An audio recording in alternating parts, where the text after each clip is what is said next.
And good afternoon, everybody. Good afternoon, and welcome back to the Children of the Sun program. I'm your host, Ray Bratcher, coming to you live on WSTX AM 970, the soul of the Caribbean. Here in St. Croix, it is 1:01 Atlantic Standard Time on Friday, May 1st, 2026.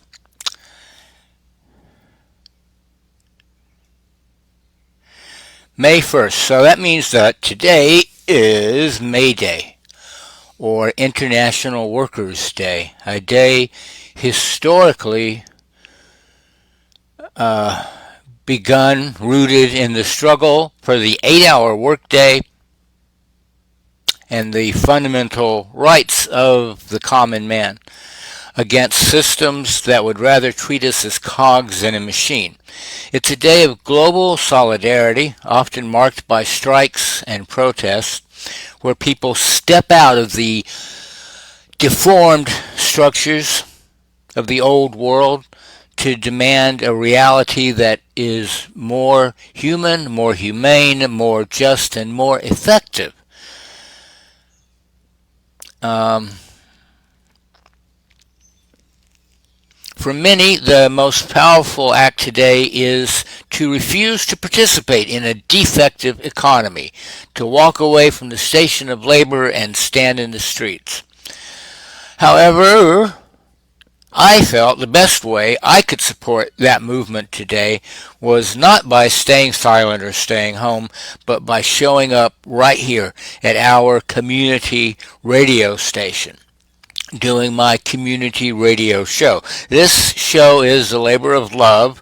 I'm not paid to be here, and I believe providing this lighthouse for our community is an essential service for those who are out there on the front lines protesting. By holding this space on the airwaves, we are building that horizontal bridge I've been talking about. We are ensuring that while the protesters are out there fighting for the new world to be born, they have a voice and a sanctuary to return to that hasn't been infected by the chaos. So my work, quote unquote, today is to be like the resonant field for your experience. And we have been working with all of this for the past few episodes, and we're now going to be moving deeper into our transition.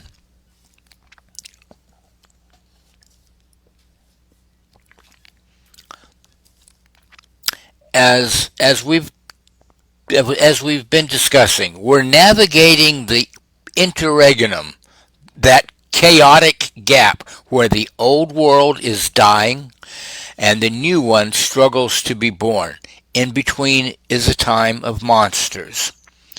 And those monsters today are louder than ever. So in this first hour, we continue our series, our special series, The Sovereign Soul. Today is the third part of that series, all about the demiurge and the collective ego.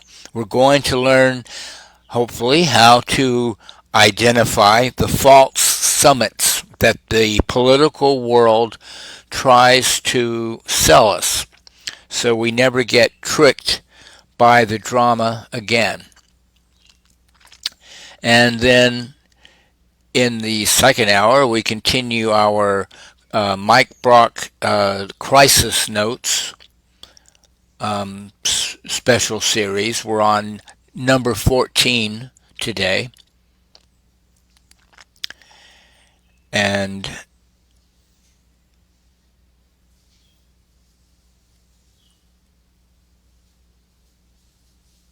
we're going to be looking at the rapid acceleration? Is that the word I want? The rapid pace, the rapid acceleration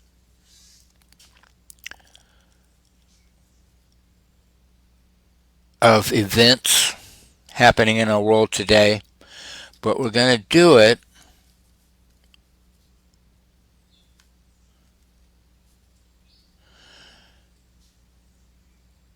with as from a lighthouse, not a sinking ship. With the lighthouse vision we've been building, we're here to be informed, not deformed.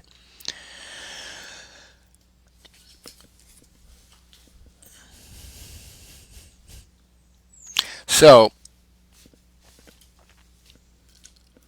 let's talk about the demiurge.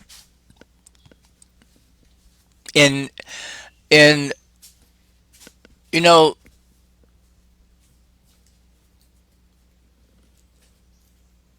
in ancient cosmological thought, the demiurge is the architect of the material world, the one who builds the walls of the illusion. The ancient Gnostics would point at a world filled with suffering and death and decay, people getting angry, acting out of hatred and resentment and fear.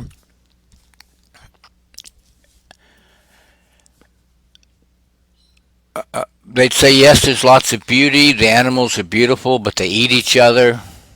The forests are beautiful, but the trees die. A perfect creator would not have created something like this. It's not quite right. It's a creation of filled with mistakes and errors, and isn't something that a perfect creator would create. And they concluded that the creator of the material world, the illusionary world, the matrix, was a powerful being who was not perfect. And they called this being the demiurge.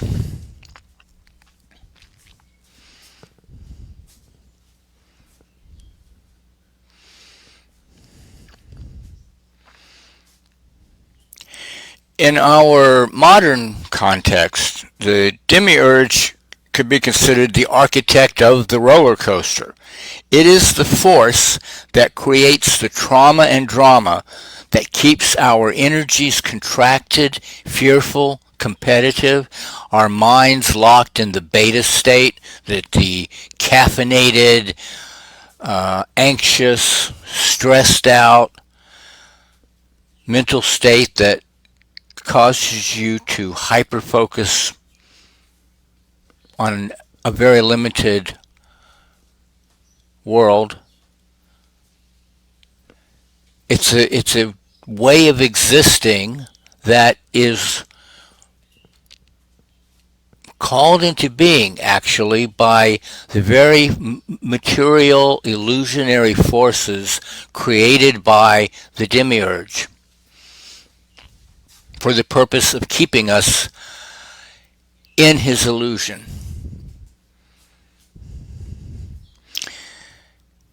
The demiurge feeds on the collective ego. We all have an ego. We have a lower consciousness and a higher consciousness, a higher self. We have a personal ego when you're feeling threatened, when you get angry that somebody cuts you off in traffic, when somebody takes your employee of the month parking spot. That's all ego. We also have as a collective, and that collective can be as wide as the human race.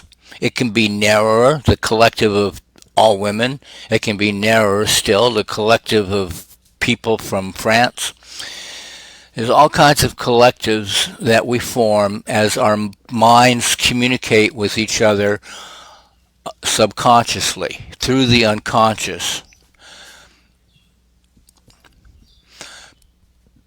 Because remember, what we actually are is universal consciousness, and then we impose this illusion.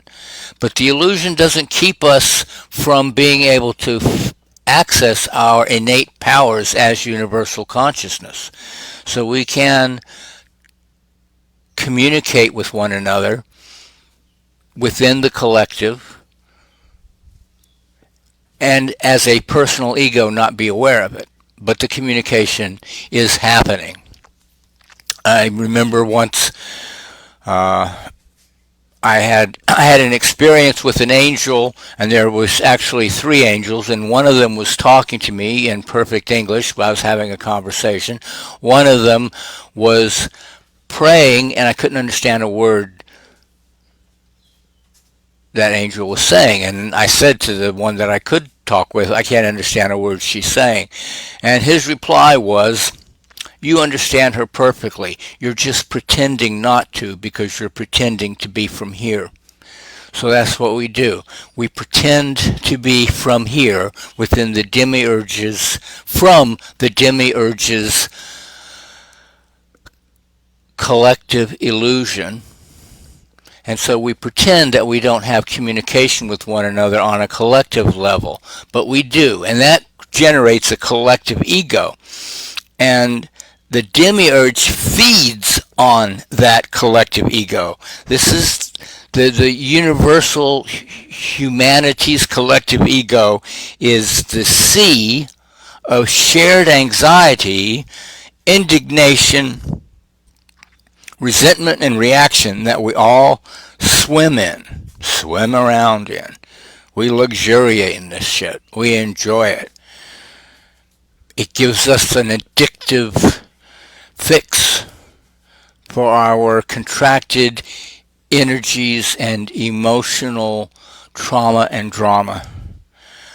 And the collective ego loves a false summit, because a false summit, like the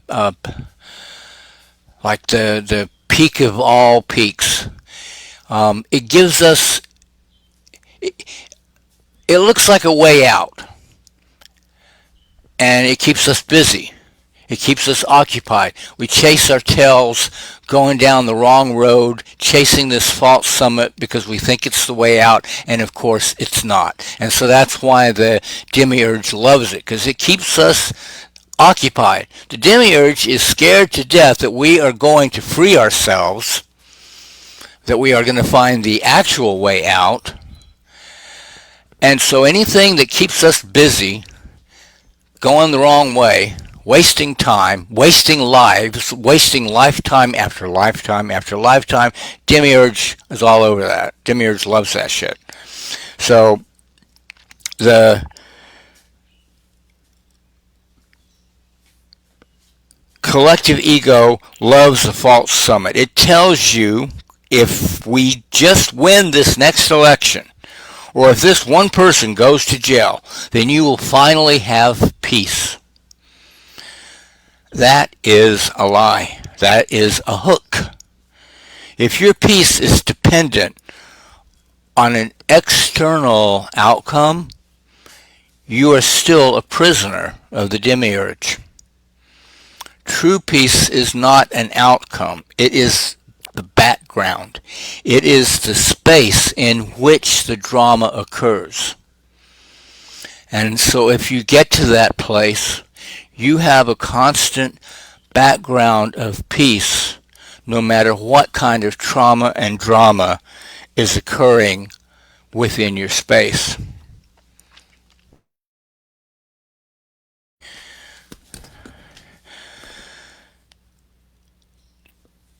So as you know, if you've been listening to this show a while, I am a big fan of exercises. So I want to do an exercise now to help you practice finding that background of peace. And as always, you want to be sitting comfortably or lying down.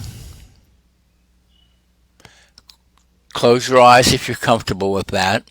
So obviously you can't do this while you're driving. But it is available later on Facebook.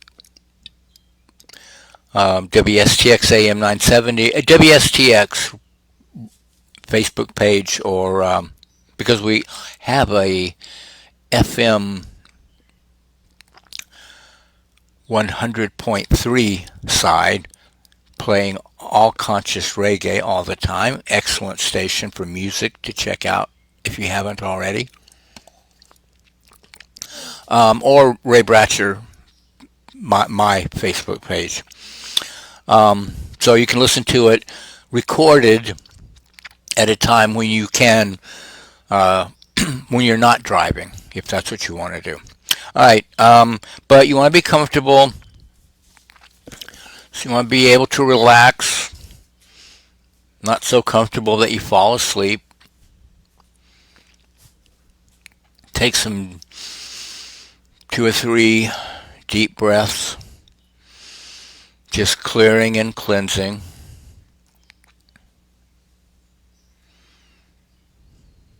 Anchor yourself in this space for a higher intent. The 3 breaths make a dividing line between the stuff you were doing a minute ago and the new stuff you're going to start now.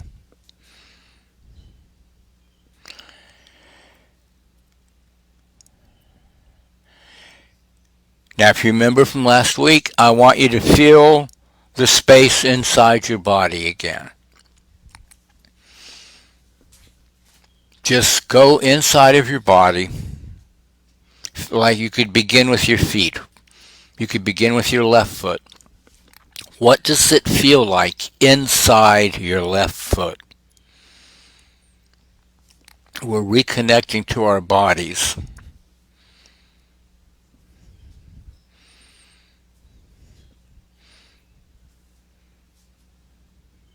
The ego lives in the head. We want to live in the heart. And that means reconnecting to your body. So what is this? Feel the space inside your right foot.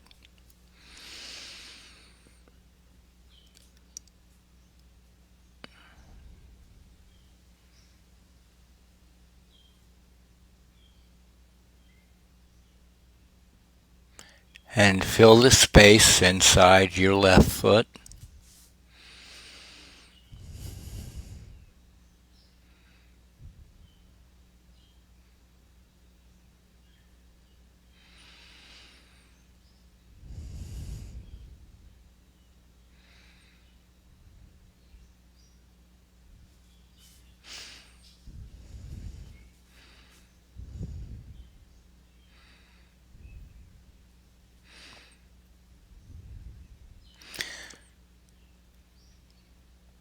And fill the space inside your right hand. Feel the space inside. You have a body. You can feel it. You can feel your right hand. You can feel your thumb. You could feel your palm just by placing your awareness and your attention there. You can feel the outside of your hand. You can feel the skin. You can feel the inside of your hand.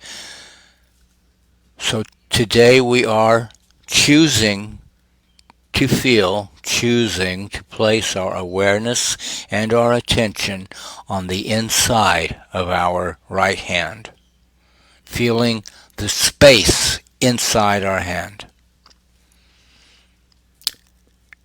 And now feel the space inside your left hand.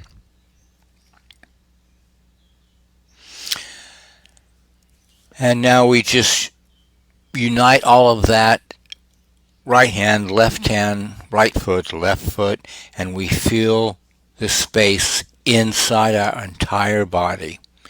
Feel this space inside your body.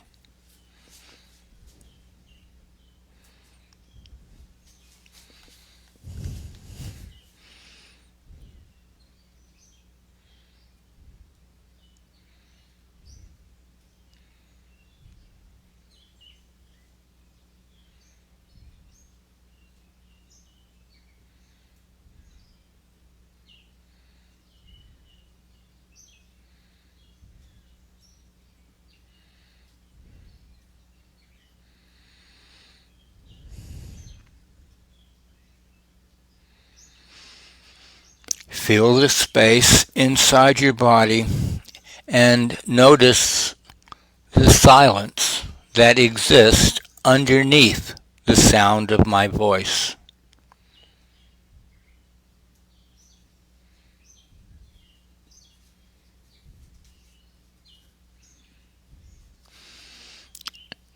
Even when I'm speaking, underneath the sound is silence.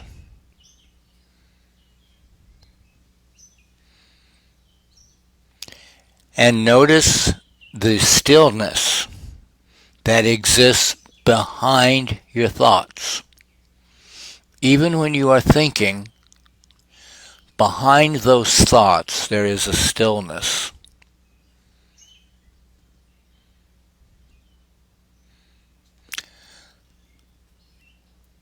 That stillness, that silence, that spaciousness is fundamental consciousness. It's unobstructed. It's not moving. And when you inhabit this stillness, you are stepping off the roller coaster. You're observing the demiurge's architecture of illusion from the outside. You are home, and the house is quiet.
So remember your cosmological origin.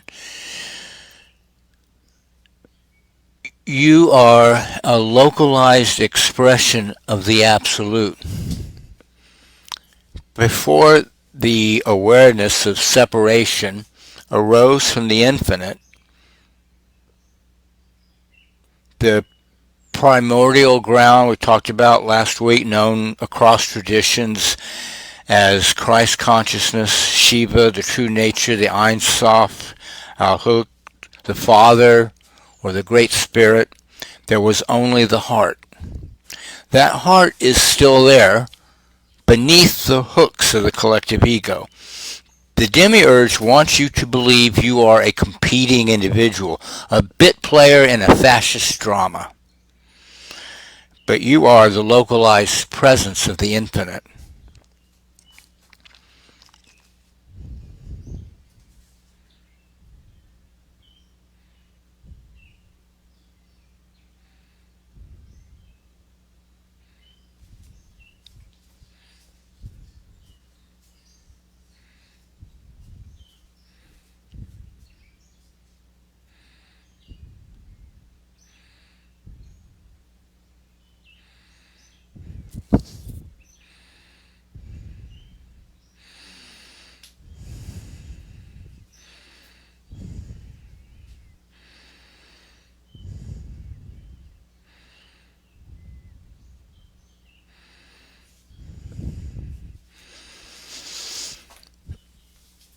So let's anchor this cosmological truth in your physical frame, in your body.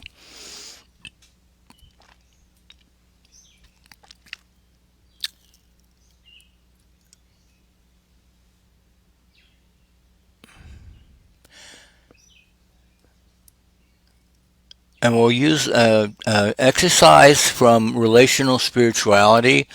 This is from Dr. Blackstone. It's called the 3 points exercise. So point 1 is the head. Feel the center of your head.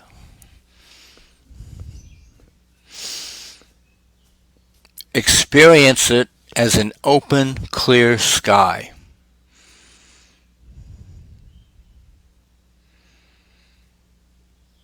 Now move down into your heart, your chest, point 2. Feel the center of your chest. Experience it as an unshakable warmth.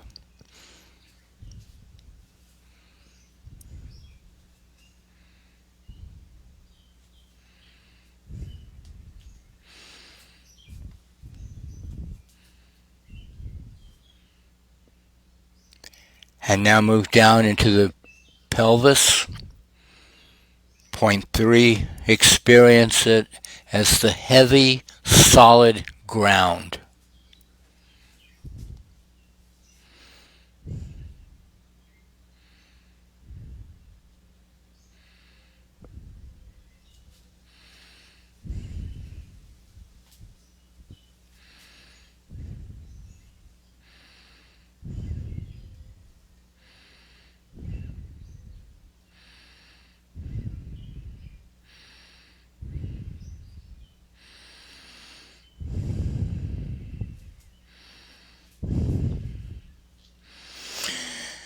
And now connect these 3 points, pelvis, heart, head.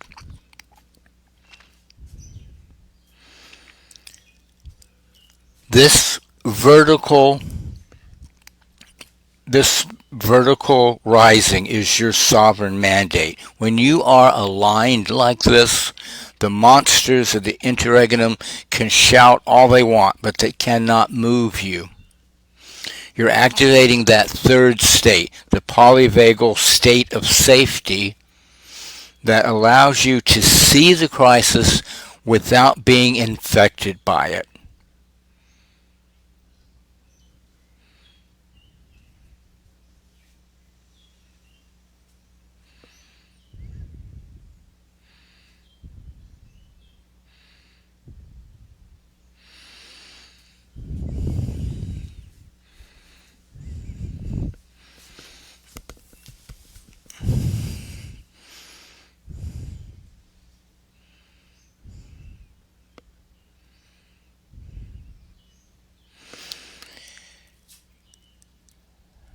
And when you are ready,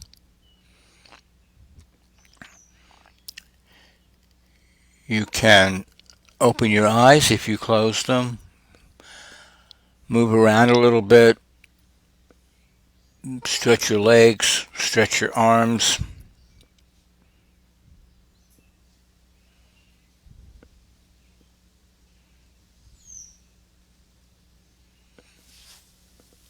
Come back to your present self.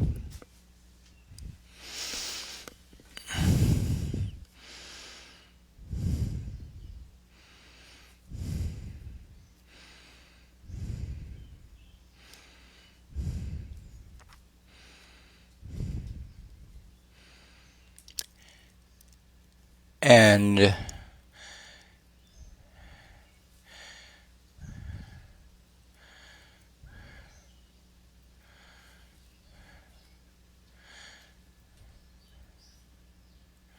as it's coming up on the bottom of the hour, we'll take a short break.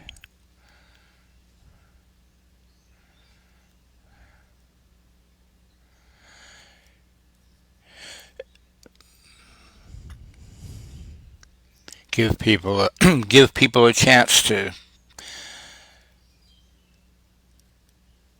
get settled, maybe use the bathroom if they need to.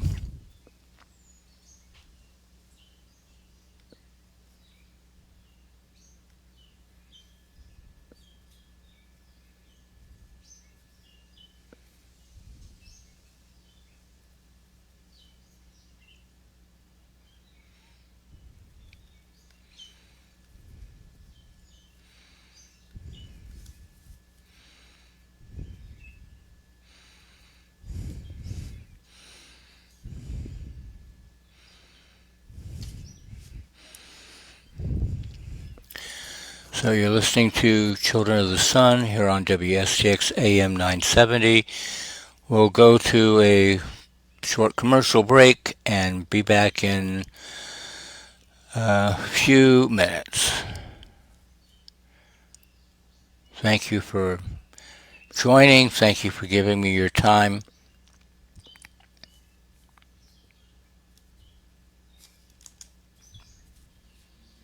Really, really appreciate you.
And we're back.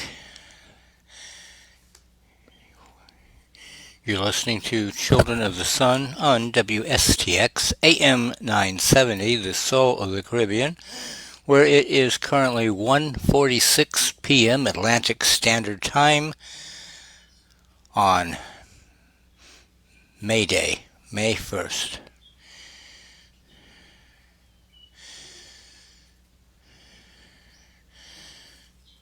Now might be a good time to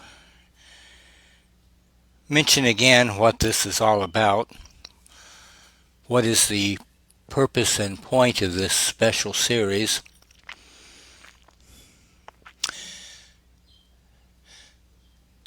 You know, the old world is dying, and that's pretty much obvious and self-evident to just about everybody. And so the new world struggles to be born.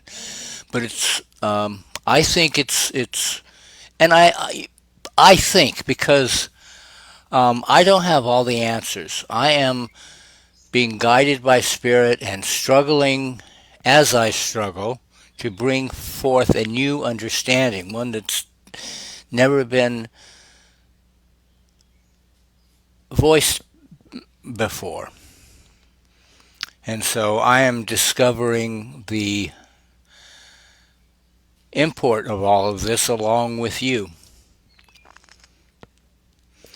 But as the old world dies and the new world struggles to be born, I think that this new world, the struggle to be born of the new world is harder than it needs to be, because we don't know how to midwife this new birth.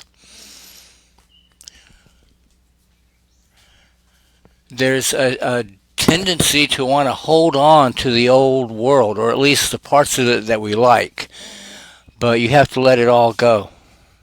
You have to relax and let the birth happen.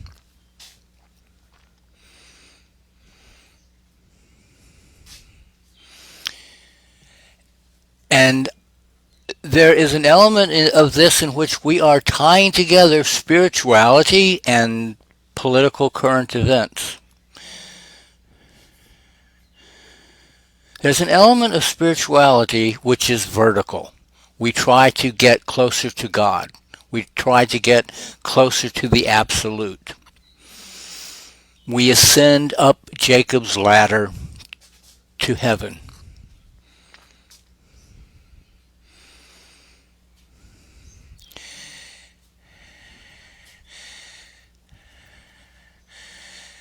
And like the Pharisees,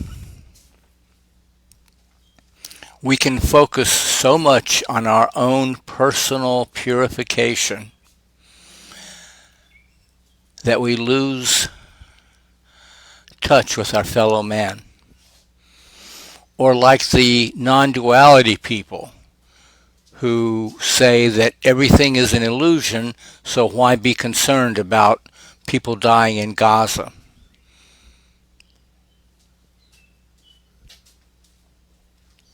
Or poor mothers without the resources to support their children in a world with an abundance of resources.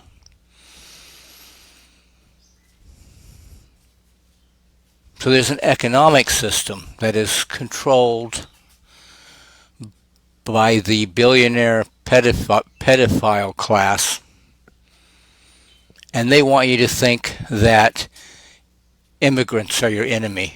Trans people are your enemy. Your neighbor across the street who wants your job is your enemy.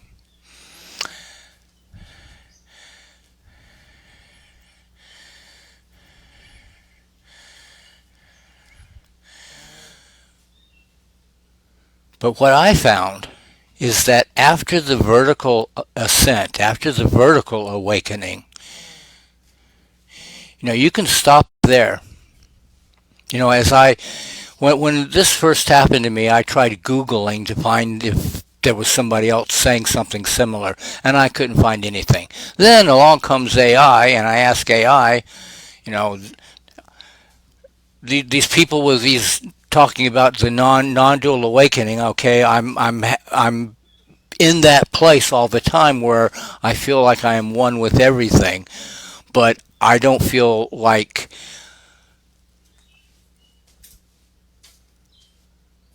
I have no free will, as they do.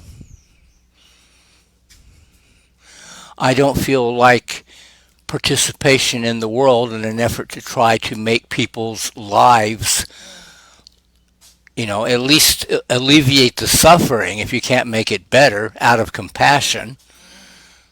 I don't feel that that is meaningless. It feels to me like that's very important.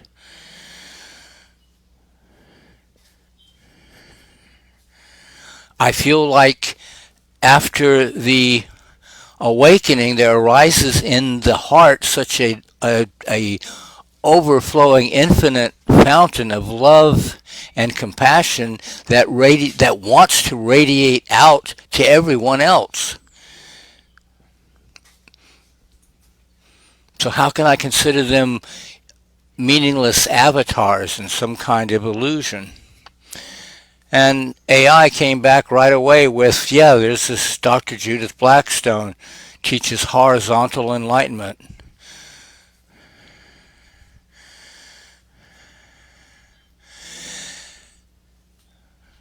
Which is a relational spirituality. Your spirituality, after you have achieved the vertical summit, it then must become horizontal, or it should, or it could. What she says is,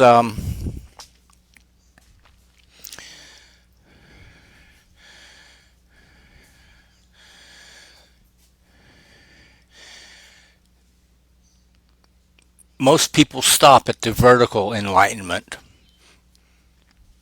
They never get to the horizontal enlightenment because it requires more work. And she even references division in Tibetan Buddhism between what's called emptiness of self versus emptiness of other.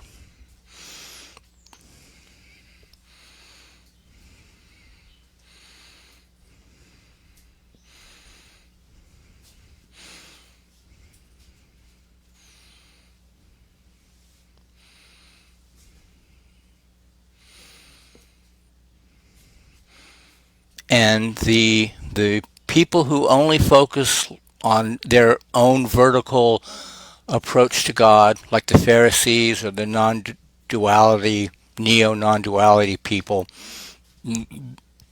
they're practicing emptiness of self. And it's actually the more popular school, even in Tibetan Buddhism. Again, she says, because it's easier. Emptiness of other requires more work. You have to keep going. But emptiness of other puts us in the position of taking our awakening and sharing it with others and creating a shared space, a resonant energy field. And in that shared presence, we create something beautiful. We create a community grounded in the new world struggling to be born. And I have come to suspect that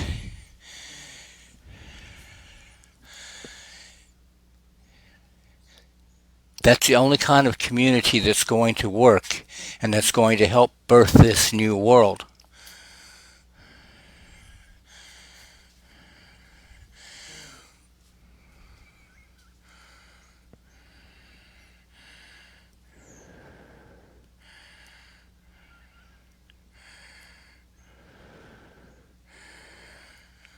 The demiurge wants us divided, fighting over the crumbs of the old world. But relational spirituality offers a different path, horizontal enlightenment. When we relate to each other from that place, we aren't two egos clashing. We are two expressions of the same absolute space. When we sit in that shared presence in community, the political drama starts to look like what it actually is, a flickering shadow on the wall. That's how we build a community that is monster proof. We still engage, we still vote, we still protest, we still go out on May Day, we still protect each other, but we do it from a place of fullness, not from the frantic depletion of the time of monsters.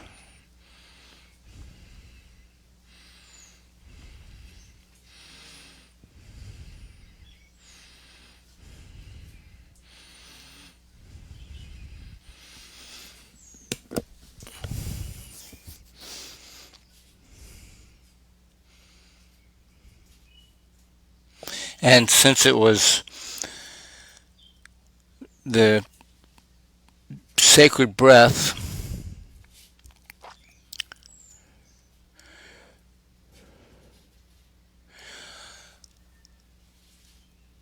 that led me to this place, I want to turn now to a 5-minute breath of the heart.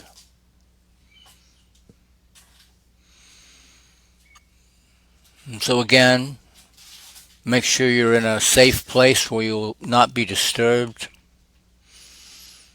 You can be sitting comfortably. You can lie down if you want. Close your eyes if you want. Leave them open if you want. The main thing is to just relax your body and focus on your breathing. We're going to be doing 5 minutes of conscious connected breathing, which means there are no pauses between the inhale and the exhale. You breathe, think of it as going around a circle. Your inhale, when it's complete, you relax and your exhale falls out. When the exhale is complete, you immediately inhale. There's no pausing between the inhale and the exhale. You simply breathe normally in and out through your nose, but you keep it connected. You don't have any stops. You just breathe in a continuous circle.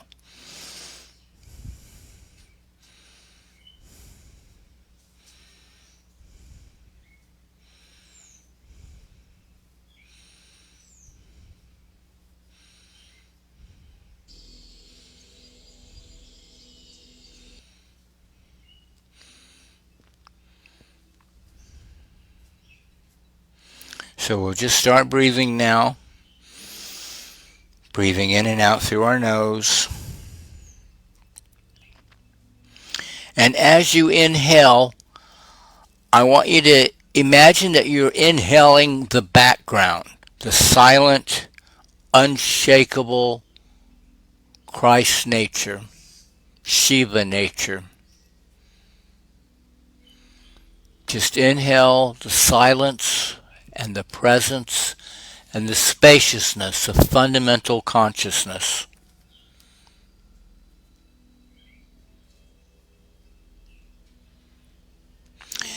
And as you exhale, release the false summits, the idea that you need anything external to be whole.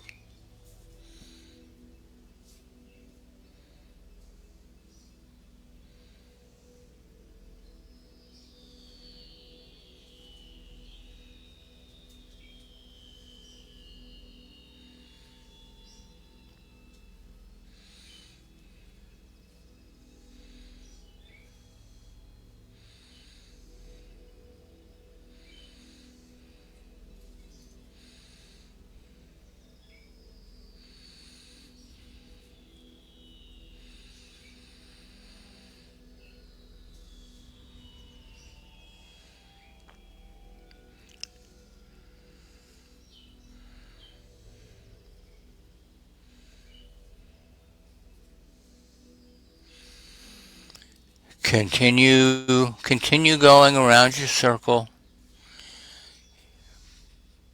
Breathing in, breathing out. The inhale merges into the exhale.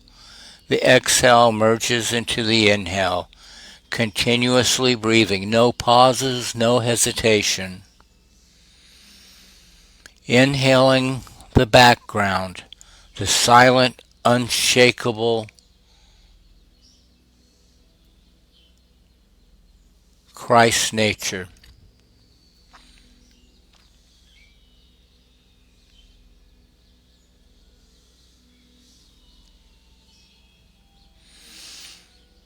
As you exhale, release the false summits, the ideas that you need anything external to be whole. You are already whole.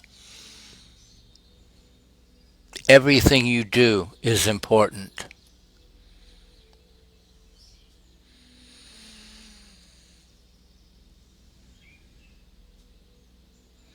In and out, circular breathing. Feel the beta mind melting as you inhabit the cave of the heart.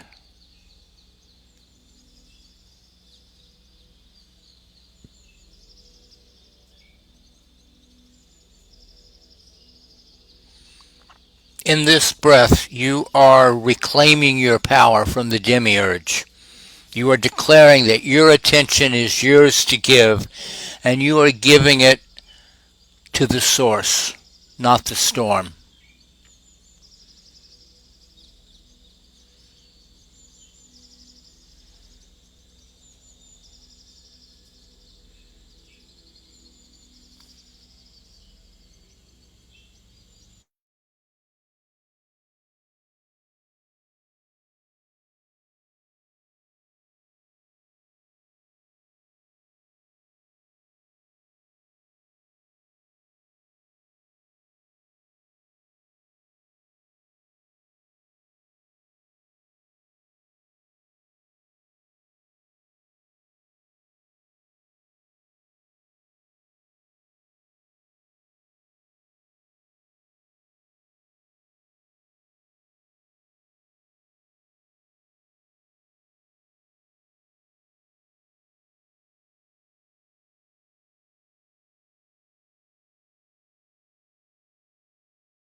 You are not a victim of history. You are the presence that observes it. Today, you identified the demiurge, you saw the false summits, you took your energy back. Next week in episode 4, I think I'm going to be diving specifically into horizontal enlightenment, learning how to find the sacred not just in the silence, but in the space between us all. Stay in the breath, stay in the presence. You are important. This is the sovereign soul.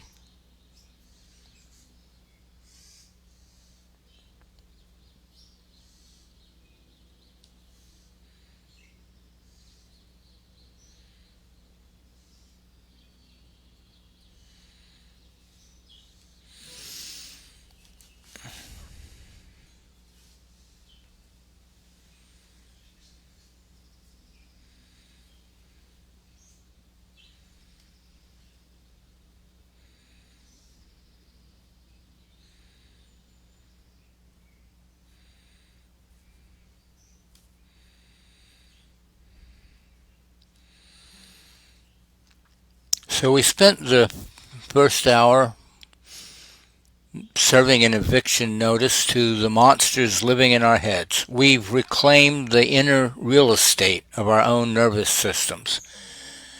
And, it's interesting that we're doing this today on May Day. Outside these studio walls, people are striking and protesting. They're demanding a world that isn't deformed by greed or defective in its care for the human soul. I've had people ask me why I'm here today doing this show for which I'm not paid instead of joining the strikes. My answer is this: showing up for this community radio station is my act of solidarity.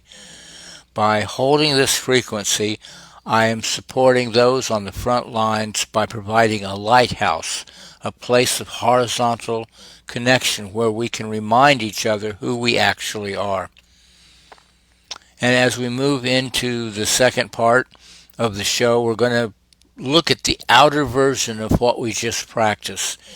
We're going back into the trenches with part 14 of Mike Brock's Crisis Papers. Today, Mike is talking about property, citizenship, and community. Think about that. We just spent an hour talking about the property of your own mind. Now we look at how the monsters of the interregnum try to deform the very idea of what it means to be a citizen and how they try to fracture our community. But we're going to listen to Mike's analysis not as exhausted victims, but as sovereign citizens of a new world struggling to be born. We look at the collapse of the old structures not with fear, but with the situational awareness of a midwife. Remember our mantra as we cross the bridge. We stay informed but not deformed. We are not infected and defective. We are protected and collective. We are the resonant field. We are the community the old world couldn't kill. Let's head into the heart of the crisis, looking from the lighthouse of the heart.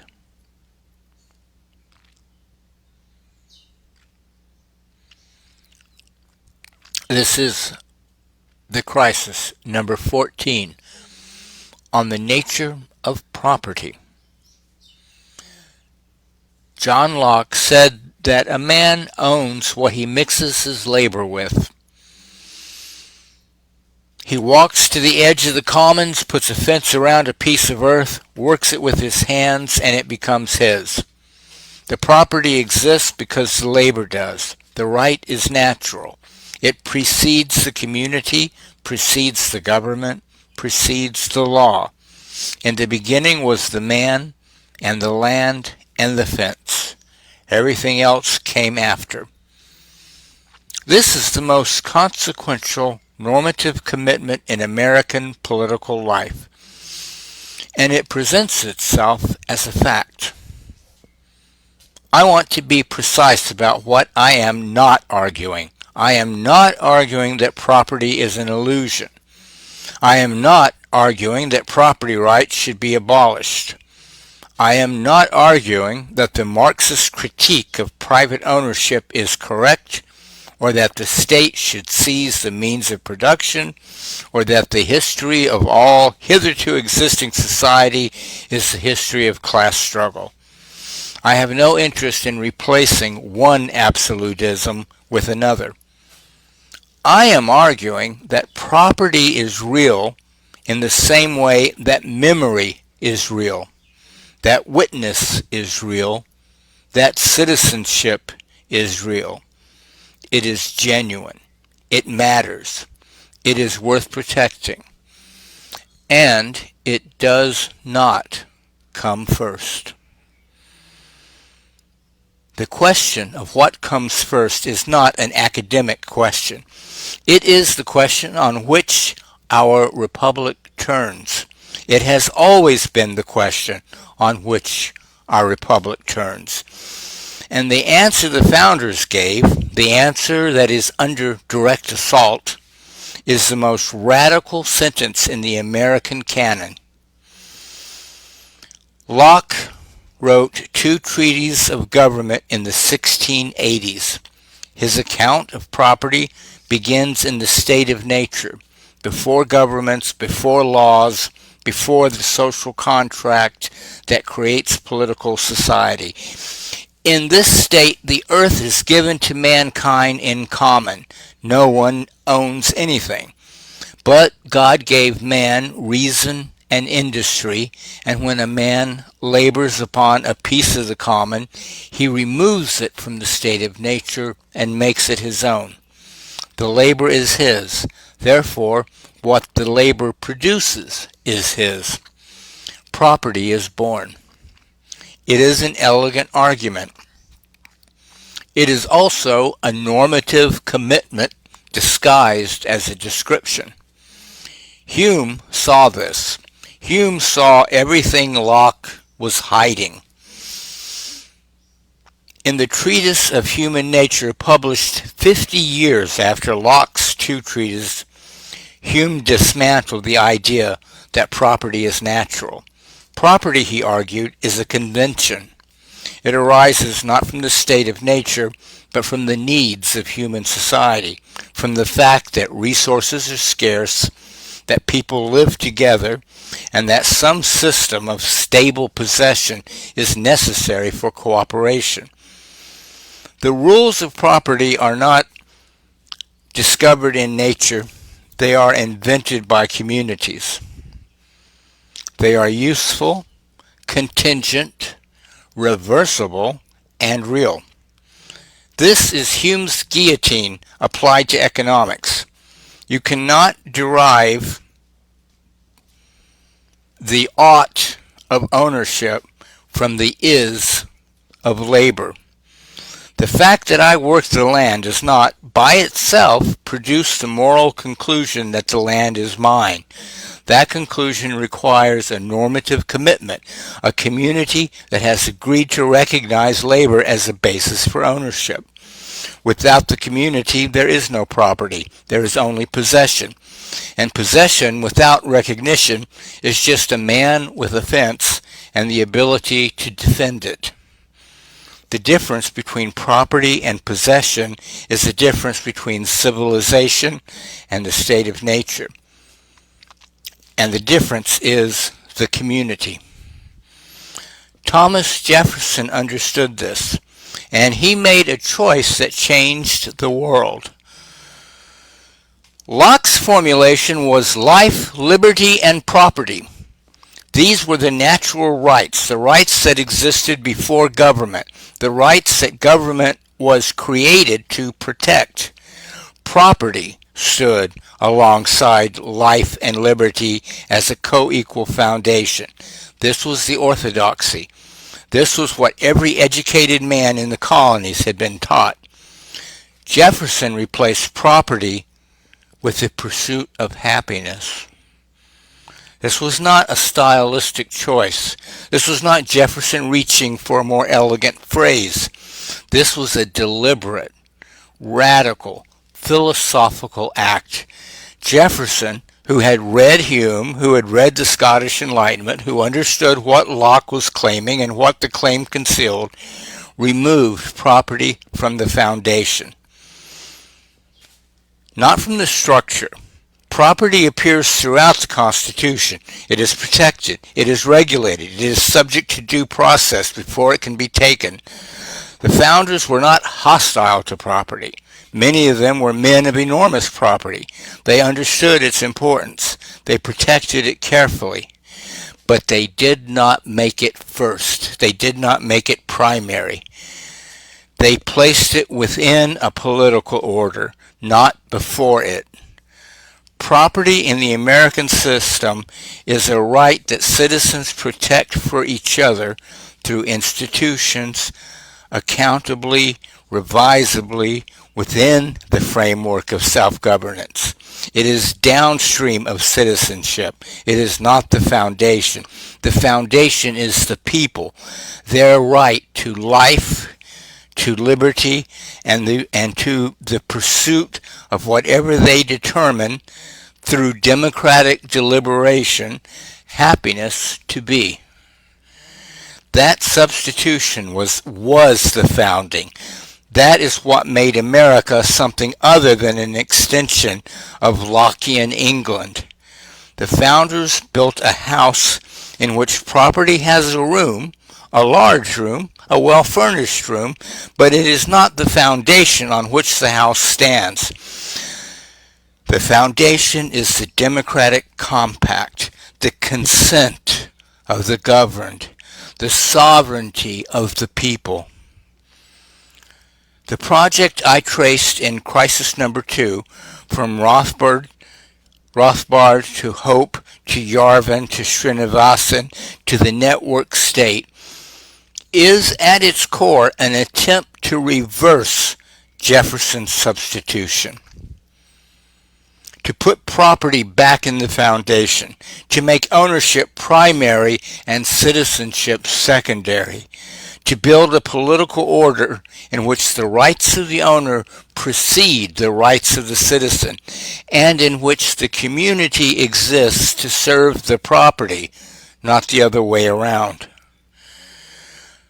Murray Rothbard said it plainly: taxation is theft, not excessive taxation, not unjust taxation. Taxation, the mechanism by which a self-governing people fund the institutions that make collective life possible. If taxation is theft, then the political community has no legitimate claim on the resources of the individual. The owner is sovereign. The citizen is a fiction. Hans Hermann Hope went further. He argued that democracy itself is incompatible with property rights because democracy allows the majority to redistribute the wealth of the minority.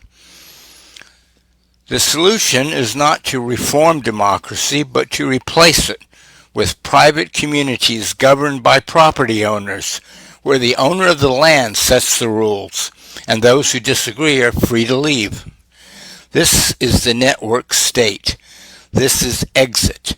This is the feudalism that calls itself freedom. Balaji Srinivasan made it digital.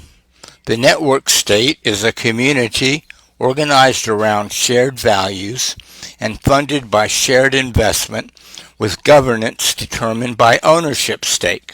$1, 1 vote. The citizen is replaced by the shareholder. The polity is replaced by the portfolio. And property, which Jefferson deliberately removed from the foundation, is restored to its Lockean throne. I wrote in crisis number 13 that the view from nowhere is how you make choices without answering for them.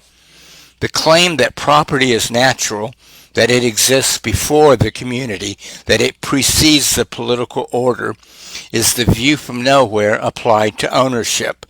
It says, I did not choose to make property primary. Property simply is primary. It is a fact of nature. My wealth is not the product of a political order that I have obligations to. My wealth is mine by natural right, and the political order exists only to protect it. Hume's blade falls. Someone chose. Someone stood somewhere and decided that ownership would be the foundation. That choice was normative. It came from a position. It serves interest. And the refusal to name it as a choice, the insistence that property is simply there, like gravity, like the speed of light, is the same structure I identified in number 13. It is the view from nowhere. It is the concealment of a normative commitment behind the language of natural law. This is not history. This is today. This is the operating system of the regime. The Department of Government Efficiency was the purest expression of the property first inversion in the history of American governance. Its premise was that government should be run like a business, that efficiency is the primary virtue of public administration, that the methods of the private sector should be applied to the public sector, that the man who has accumulated the most property is therefore the most qualified to govern. This is Locke's error given an office and a budget. It is the claim that the logic of ownership, optimization, return on investment, cost reduction, the elimination of waste, is the appropriate logic for democratic governance. It is not. Democratic governance is not a business. It is not designed to be efficient. It is designed to be accountable. The redundancies that look like waste to the optimizer, the separation of powers, the procedural requirements, the civil service protections, the multiple layers of review, are not inefficiencies. They are the architecture of accountability. They are how a self-governing people ensure that power answers to the public and not to the shareholder. When the property first logic enters governance, accountability is the first casualty. The civil servant who follows procedure is waste. The regulation that protects the citizen is red tape. The institutional process that slows the exercise of executive power is bureaucratic bloat. And the solution always is to remove the obstacles, to make governance faster, leaner, more like the private sector, more like a company, more like something owned. I trace the intellectual genealogy of this in crisis number 2. I traced the network of people who built it in the earlier essay I wrote, which I called The Plot Against America. What I can now name with the tools that the last 13 papers have built is the epistemological structure of the claim. It is not merely that these people want to replace democracy with property. It is that they deny they are making a choice at all. They present the primacy of property as a fact, as natural, as pre-political, as simply the way things are. And from that fictional nowhere, they dismantle the political order that was built deliberately to place the citizen above the owner. Back to the man with the fence. He stands at the edge of the commons. He has worked the land. He has mixed his labor with the earth. And he says, "This is mine." Is he wrong? No, not exactly. The labor is real. The investment is real. The claim has weight. A just society should recognize it. But here is what Locke left out of the story, and what the libertarian tradition has been leaving out ever since. The man with the fence is not alone. There are other people at the edge of the commons. They have claims too, not to his specific plot, but to the commons itself, to the water that runs through his land, to the air above it, to the road that leads to it, to the community that makes his labor meaningful. Because without a community to trade with, to build with, to speak to, his labor produces nothing but subsistence. His property has value only because other people exist. His fence means something only because there is a community that has agreed to respect it. Property is relational. It does not exist in isolation. It exists between people, between the owner and the community that recognizes the ownership. And that relationship comes with obligations, not because the state imposes them, because the relationship itself requires them. The community that recognizes your fence is the same community that maintains the road to your gate. The society that enforces your contract is the same society that educates the people you contract with. The political order that protects your wealth is the same political order that you are asking to be released from when you call taxation theft. You cannot have the property without the community. You cannot have the fence without the commons. You cannot have the right without the relationship. And the relationship, the democratic compact, the consent of the governed, the political order that makes property possible, comes first. Not because I say so, because it has to. Because without it, there is no property. There is only a man with a fence and a willingness to fight. The regime wants you to believe that property is the foundation and the political community is the superstructure, that the owner comes first and the citizen comes second, that the accumulation of wealth is the measure of a person's right to govern, and that the democratic process is an obstacle to be optimized away. Jefferson knew better. Hume knew better. The founders, for all their contradictions and failures, knew that the political community precedes the property it protects. They knew this because they had read the philosophers who proved it, and because they were building a nation on a principle that required it, that governments derived their just powers from the consent of the governed, not from the wealth of the propertied, not from the efficiency of the executive, from the consent of the people who have agreed to live together, to protect each other's rights, and to govern themselves. That compact is what Doge sought to dismantle, not in the name of fascism. They are not so honest. In the name of efficiency, in the name of optimization, in the name of the natural, self-evident, pre-political right of property that Locke asserted, Hume dismantled, Jefferson deliberately excluded from the foundation, and the libertarian movement has spent 60 years trying to restore. They are not reforming government. They are replacing the logic of citizenship with the logic of ownership. And they are doing it while claiming, from nowhere, as always, that they are merely correcting inefficiencies, that they stand above politics, that the blade they wield is not a choice but a calculation. Hume's guillotine falls. It is always a choice. It always comes from somewhere. And this one comes from men who have accumulated more property than any human beings in the history of the species, and who have decided from that position, from that somewhere, that property should come first. It should not. It never should have. The founders knew this. We knew this. The man at the fence knows this if he is honest.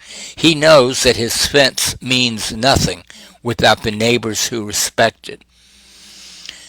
These are the times that try men's souls. The summer soldier will tell you that the market decides, that efficiency is neutrality, that optimization is objectivity, that the owner's logic is the only logic, and that democratic accountability is a cost to be minimized. But the citizen knows what the owner will not say, that property is real and bounded and contingent and downstream of the compact that makes it possible, that we do not govern ourselves in order to protect the wealth of the few, that we protect the wealth of the few because we have chosen together to build a society in which rights are recognized, labor is honored, and no one is above the democratic order that makes all of it, the fence, the field, the road, the republic, possible. Property has a room in this house, a large room, a room with a view. But it is not the foundation. The foundation is us.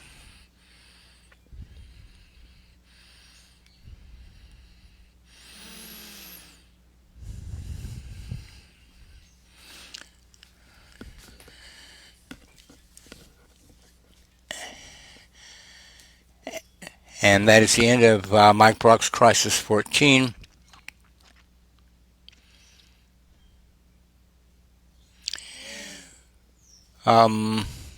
So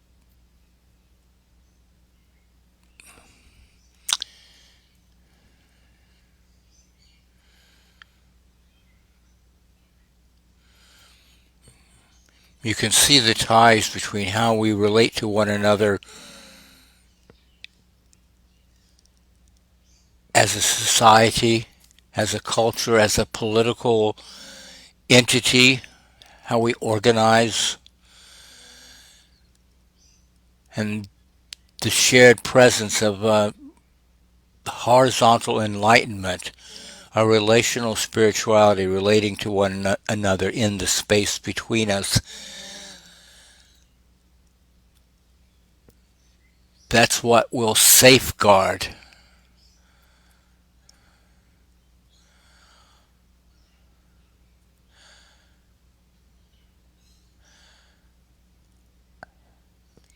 our freedom and our community.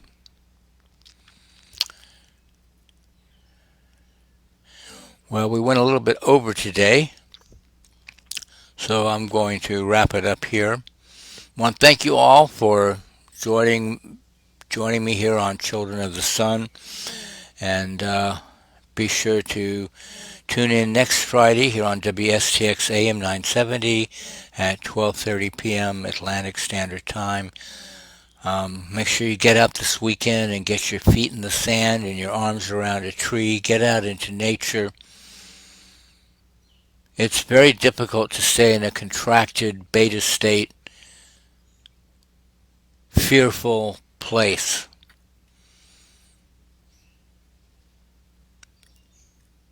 In nature. So try to do that. Thank you all. Thank you so much. Love you guys. See you next week. Bye.